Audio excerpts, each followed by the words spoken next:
5 years ago, the Menzies Research Centre started researching gender in politics, why it was that there was a larger gap between men and women in politics than in professions like, say, accounting or even the military.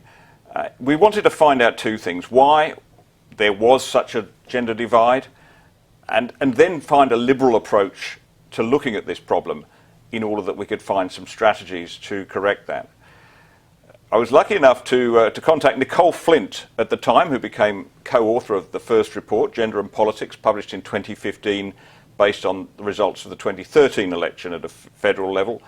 And I'm delighted that Nicolle, despite her busy duties in federal parliament, now as an MP, she was able to work with us on this second report, or third report, Nicolle. I'm losing touch. Welcome to Water Cooler. Thank you for having me, Nick, and it was wonderful to once again collaborate with you and the Menzies Research Centre to do this very important work for the Liberal Party. Now, it would be presumptuous of us to take all the credit for it, but the fact is that there has been an improvement since 2015, particularly at federal level. Back then there were 16, I think, members of the House of Representatives who were women and 6 senators. Considerable improvement really at that level now, isn't there? Look, absolutely. And the 2019 federal election result was wonderful. We saw 7 Liberal men and 7 Liberal women elected. And that is, I would say, the first time that we have ever seen 50% men, 50% women intake in the House of Representatives. So why do you think the improvement has come? What are we doing right now that we weren't doing back then? Well, we're certainly much more cognizant of the fact that we need to encourage and support more women to put their hand up for pre-selection, to put their hand up, across the grassroots of the party. I think all MPs, I think they are, and I hope they are, more conscious that they need to be identifying not just talented men, but also talented women to then nurture and support and encourage in their journey to put their hand up for pre-selection and then, of course, to get them elected. I think everyone is far more conscious of the fact that we do need more women in parliaments across the nation and here in federal parliament as well. I think one of the things that I enjoyed working on that first report was the back and forth we had. We argued long and hard. I don't think we argued over quotas. I think we were always insistent that quotas was a bad idea. That's a liberal, it's a Labour idea. It's the sort of thing a top-down orientated party would do, that was interested in equality of outcomes rather than we are equality of opportunity. We did argue a lot over targets, and I think in the end we settled on the idea of targets. Just to clarify, what do we mean? What's the difference between a target and a quota, and why are targets working? Yes, so a quota is a mandatory number that must be met, regardless of whether you might have the best man in a seat, and especially if it's a marginal seat or a key seat, you might have the best qualified man for the job, but in the Labor Party, that person cannot run for that to represent that community because there's a quota in place which says this seat is for a woman. Targets, on the other hand, which, Nick, yes, we spent a long time debating because I still felt that even a target was contrary to our principles at the time. I now realise that targets are absolutely critical to forcing people to think about, okay, we do need more women. How can we go about achieving that? So target sets a target, as a business does. A business might say, I want to increase revenue, I want to gain more customers. Our target is we need more women in parliament, so we have a greater diversity of experience, of views, of people from different backgrounds who will bring more expertise, more experience to our national parliament, which makes us the strongest parliament and also the strongest party possible.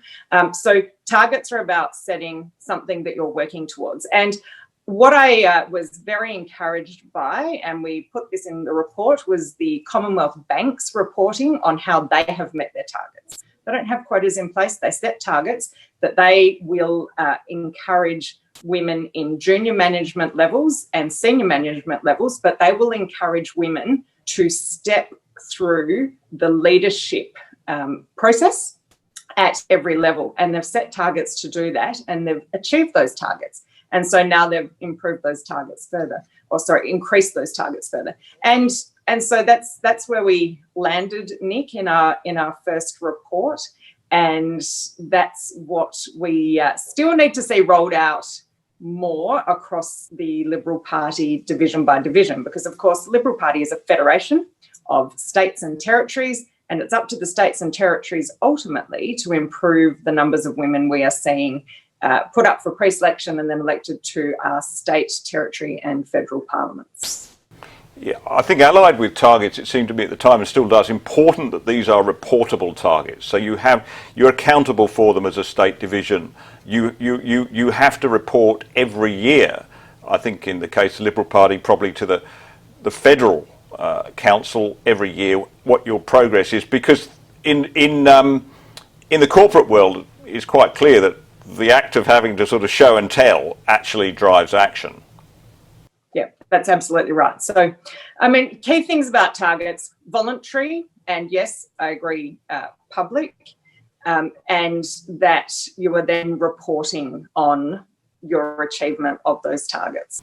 So we have seen progress at the federal level, as we say, but this problem is far from fixed, and we need to do more work. And I think one of the things we noted in that first report, if I recall, was that when you actually look down the rungs of the party, everywhere from the ministry to MPs to pre-selection candidates, right the way down to just young Liberals, then the same pattern was there. It was still that 70-30 split, really, or thereabouts, between male and female. And you're not going to fix the problem of women representatives in Parliament until you actually get more women in the party and active in the party.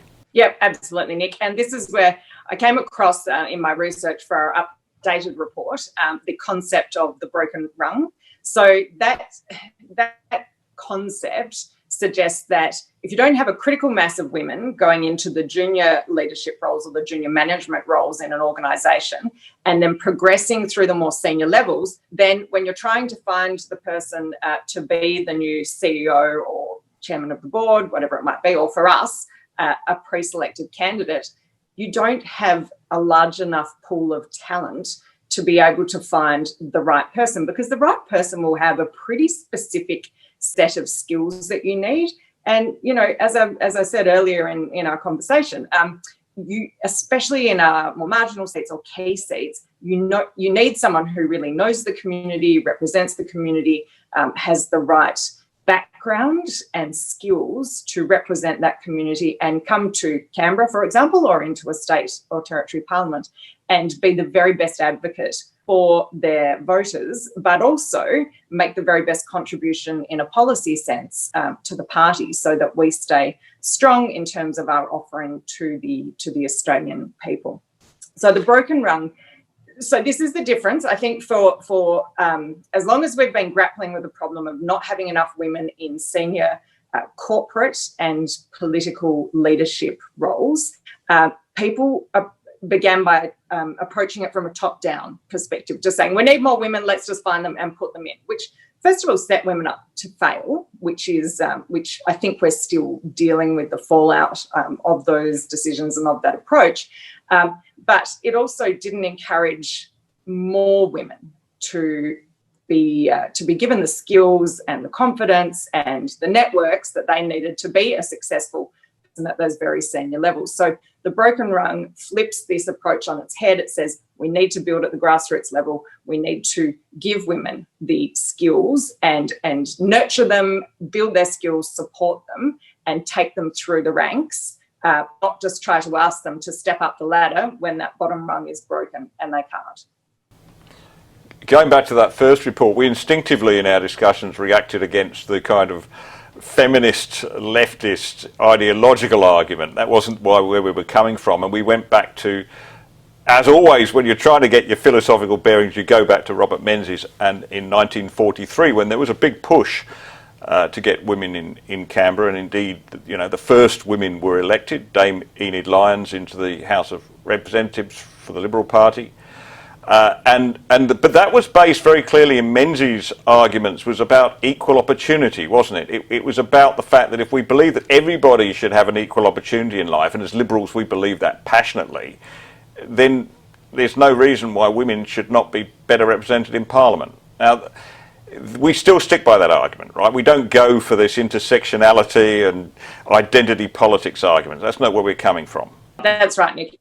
It's got to be the best person for the job, but we know that there are barriers to women putting their hand up for pre-selection and then being elected, and then staying elected is the other part of it as well, which is why we still need to see far more women in safe seats. You know, in our 2017 update of the report, that was the year that I became, or the election that we looked at, that I became a member of Parliament. I was the only woman pre-selected in all of the retiring seats. So all of the Liberals who were retiring, I was the only woman pre-selected, and I was in a marginal seat. Most of my male colleagues were pre-selected into safe seats. And so that just makes it harder to, you know, and that's been repeated for generations, really. And it makes it harder to retain women once they do get here if they've got that tough battle that they're facing every single election to hold their seat. That said, it's always got to be the best. Again, Nick, this is why targets are important. They're voluntary. It's the best person for the job. Merit is very important. And that's where we do differ from the Labor Party. It's not having women for the sake of having women. It's still having the best person for the job.